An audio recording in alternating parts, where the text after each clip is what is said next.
Welcome to Donmar TV News Channel. Kayo lahat dyan sa Senado, kakampi ninyo ang NPA, hindi nyo kami gustong makalaya sa terroristic act nitong mga nasa kabundok. Kasi wala kayo sa bundok eh. Nasa mga air-conditioned rooms kayo. Sa sarap ng mga buhay nyo. Mga anak ninyo nag-aaral sa abroad. Wala kayong pakialam sa amin dito. Tingnan ninyo yung NTF-ELCAC na mga si Yusek Badoy. Naglilibot yan sa mga kabaranggayan. Yan yung Yusek na yan. Naglilibot yan. Pati yan sila si Ka Eric, alam nila yung sitwasyon. Pati yan si General Parlade. Oh, yan ang mga pag-asa namin. Pag-asa namin dito sa mga kabundukan, sa mga kabaranggayan, sa kanayunan. Pagkatapos meron ng susi, bubutasan na naman ninyo, puputulin na naman ninyo. Anong gusto ninyo? Kalaban kayo ng taong bayan. Nananalasa ang mga NPA dyan. Tapos sasabihin nyo, i-defund pa. Ay mabuti pa yung Sidrilon, kakaltasan lang eh. Kayo, i-defund ninyo. Kung meron pa po akong may describe na matigas ang puso, wala na pong iba kundi kayo. Hindi lang matigas ang puso ninyo, matigas ang abdon nyo. Oh, matigas pa rin ang bitukan nyo. At ito ay itinatago sa inyong maganda at malambot na pagmumukha. Pero sa puso po, tinitingnan kayo ng bayan ngayon na umaasa dito sa NTF-ELCAC na ito ang magiging solusyon ng problema natin sa insurgency. Tinitingnan nila kayo na isa kayong taga-suporta ng NPA. Hindi kayo totoong lingkod bayan. Kaya anong aasahan ninyo sa taong bayan na umaasa sa susi ng gobyerno upang maibsan ang insurgency sapagkat ipamumudmod ng gobyerno ang katas ng pagpapala na kailangan nila doon sa mga barangay na kung saan NPA infested. 20 million lang per barangay, meron na silang tubig, meron na silang ilaw, meron ng pabahay at meron ng mga kabuhayan. O, meron pa silang daan na gagawin. At matutuwid itong nasa NTF-ELCAC, sila Secretary Hermogenes Esperon, sila si General Parlade, si Yusek Badoy, at ang iba pa riyan. Ano po kayo? Taga saan po kayo? Taga Pilipinas kayo o taga ano kayo? Taga ibang bansa kayo na ibig bumagsak ang ating pamahalaan at bumagsak ang ating peace and order situation. Madam, hindi po kayo siguro nakatikim ng lupit ng salot na NPA. Kami rito sa Davao, ako taga Davao po ako, madam. Maliit pa ang kingdom, madam. Kaharap na namin ang mga salot na NPA at CPP, NDF na ito, madam. Ang administrator ko po, doon sa Hawaii, Sister Pilina Salinas, ang kanyang ama binaril sa kanyang harapan, 11 years old pa itong bata na to. Inulit pa, nakita ng bata, tumatalsik ang dugo pataas nung tumumba ng tatay niya.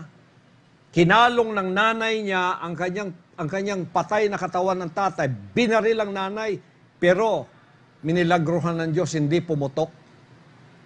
Pero mo 11 years old, nakita niya yon, kaya nanginginig siya.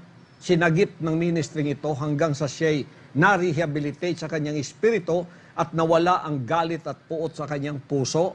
Kaya naging administrator siya diyan sa Hawaii.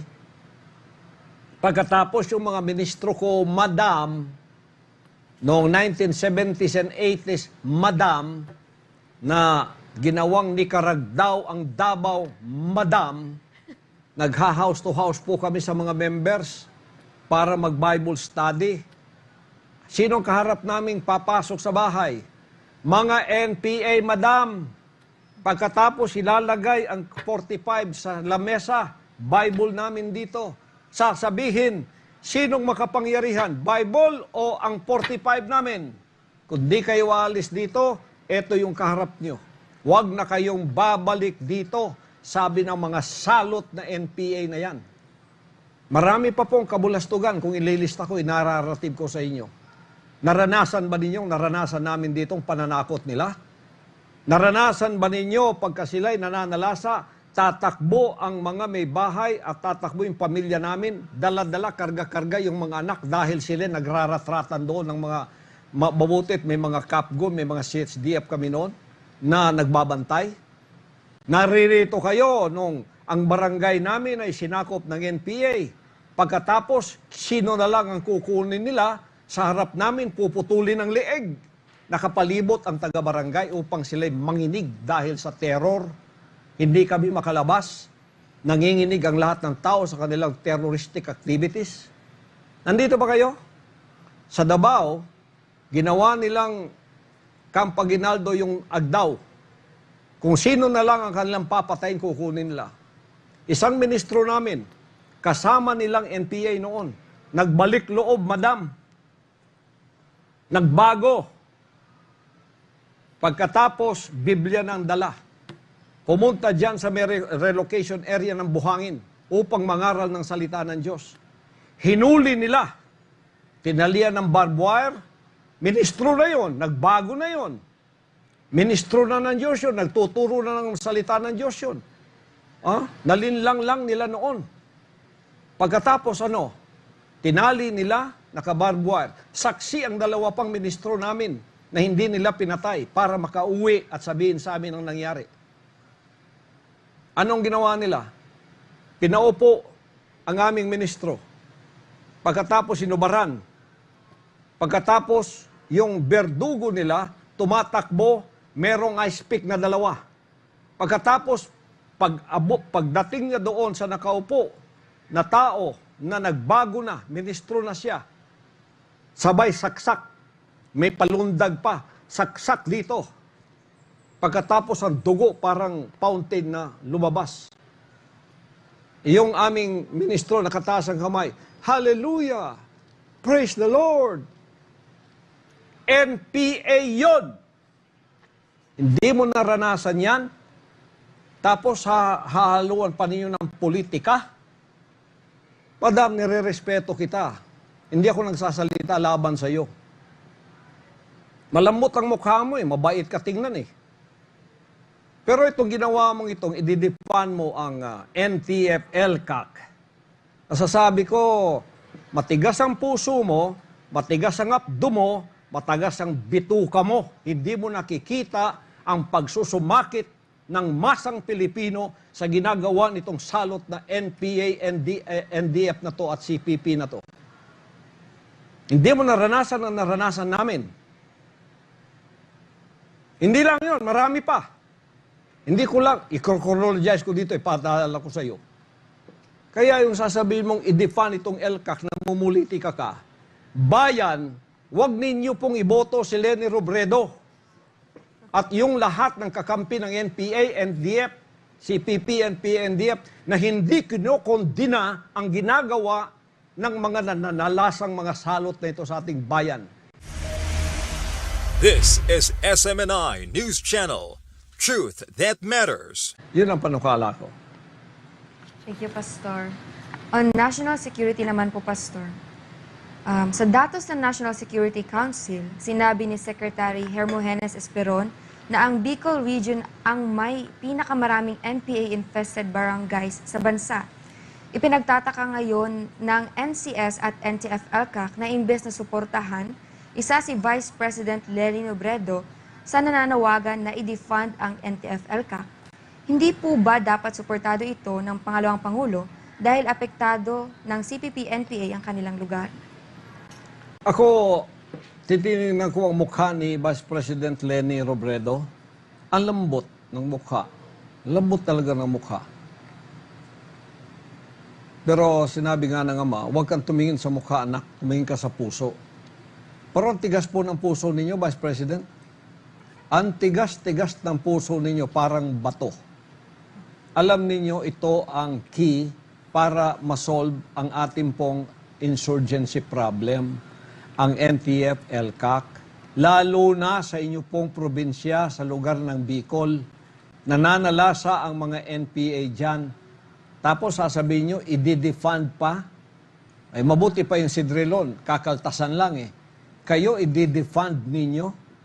Kung meron pa po akong may describe na matigas ang puso, wala na pong iba kundi kayo. Hindi lang matigas ang puso ninyo, matigas ang abdon nyo. Matigas pa rin ang bitukan nyo. At ito ay itinatago sa inyong maganda at malambot na pagmumukha. Pero sa puso po, tinitingnan kayo ng bayan ngayon na umaasa dito sa NTF-ELCAC na ito ang magiging solusyon ng problema natin sa insurgency. Tinitingnan nila kayo na isa kayong taga-suporta ng NPA. Hindi kayo totoong lingkod bayan.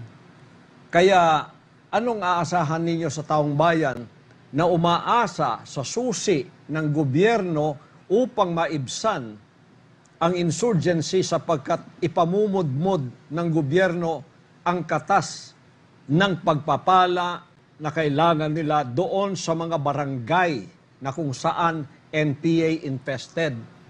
20 million lang per barangay, meron na silang tubig, meron na silang ilaw, meron ng pabahay at meron ng mga kabuhayan. Meron pa silang daan na gagawin.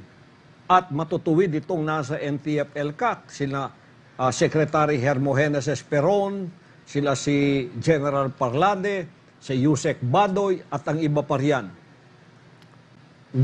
Ano po kayo? Taga saan po kayo? Taga Pilipinas kayo o taga ano kayo? Taga ibang bansa kayo na ibig bumagsak ang ating pamahalaan at bumagsak ang ating peace and order situation. Madam, hindi po kayo siguro nakatikim ng lupit ng salot na NPA. Kami rito sa Davao, ako taga Davao po ako, madam. Maliit pa ang kingdom, madam. Kaharap na namin ang mga salot na NPA at CPP, NDF na ito, madam. Ang administrator ko po, doon sa Hawaii, Sister Pilina Salinas, ang kanyang ama binaril sa kanyang harapan, 11 years old pa itong bata na to. Inulit pa, nakita ng bata, tumatalsik ang dugo pataas nung tumumba ng tatay niya. Kinalong ng nanay niya ang kanyang patay na katawan ng tatay. Binaril ang nanay, pero minilagruhan ng Diyos, hindi pumutok. Pero mo, 11 years old, nakita niya yon, kaya nanginginig siya. Sinagip ng ministry ito hanggang sa siya'y na-rehabilitate sa kanyang espiritu at nawala ang galit at puot sa kanyang puso. Kaya naging administrator siya diyan sa Hawaii. Pagkatapos yung mga ministro ko, madam, noong 1970s and 80s, madam, na ginawang Nicaragdaw ang Davao, madam, nagha-house to house po kami sa mga members para mag-Bible study. Sinong kaharap naming papasok sa bahay? Mga NPA, madam. Pagkatapos ilalagay ang 45 sa lamesa, Bible namin dito. Sasabihin, sinong makapangyarihan? Bible o ang 45 namin? Kung di kayo alis dito, ito yung kaharap nyo. Huwag na kayong babalik dito, sabi ng mga salot na NPA na yan. Marami pa pong kabulastugan kung ililista ko, inararatib ko sa inyo. Naranasan ba ninyo, naranasan namin ditong pananakot nila? Naranasan ba ninyo pagka sila'y nananalasa, tatakbo ang mga may bahay at tatakbo yung pamilya namin, dala-dala, karga-karga yung mga anak dahil sila nagraratratan doon ng mga mabutit, may mga Capgo, may mga CHDF kami noon na nagbabantay.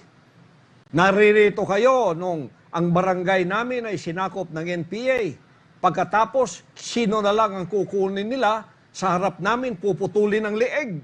Nakapalibot ang taga-barangay upang sila'y manginig dahil sa terror. Hindi kami makalabas. Nanginginig ang lahat ng tao sa kanilang terroristic activities. Nandito ba kayo? Sa Davao, ginawa nilang Camp Aguinaldo yung Agdao. Kung sino na lang ang kanilang papatayin, kukunin nila. Isang ministro namin, kasama nilang NPA noon, nagbalik loob, madam.